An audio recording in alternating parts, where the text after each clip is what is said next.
Elsewhere, opposition is growing to the U.S. administration's policy to separate undocumented immigrant families at the border. The number of children in existing facilities has surged as the Trump administration instituted a policy of trying to prosecute all people who cross the southern U.S. border without legal permission. Here's a report.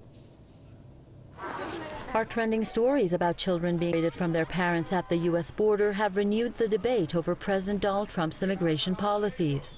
Trump's zero-tolerance strategy has received a firestorm of rebukes from both Republican and Democratic lawmakers. U.S. House Speaker Paul Ryan said he is not comfortable with the move, calling on Congress to end the controversial practice through a piece of immigration legislation.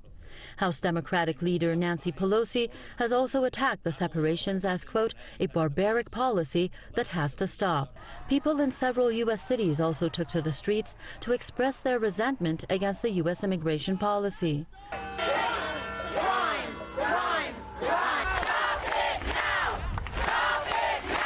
If President Trump were listening, I would say, think of your children, think of your wife who is an immigrant herself, think about your ancestors, and then immediately release these asylum seekers, give them the opportunity for credible hearings, and reunite them with their children, and stop separating families.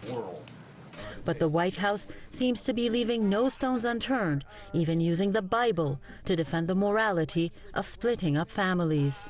I can say that it is very biblical to enforce the law. That is actually repeated a number of times throughout the Bible. However, the all-out defense seems implausible and unconvincing for some. You're a parent. Don't you have any empathy? Come on, Sarah. You're a parent. Don't you have any empathy for what these people are going through? They have less than you do. Sarah, come on. Seriously. Seriously. The bulk of the separations involve Central Americans who make up the majority of families crossing the southwest border. Only a few immigration detention centers have the capacity to house parents and children together. According to the U.S. Customs and Border Protection Agency, 658 children were separated from 638 parents because of the stepped-up prosecutions between May 6th and May 19th, bringing the total of officially acknowledged separations to more than 2,400. The UN has described the separation of migrant families in the U.S. as a human rights violation.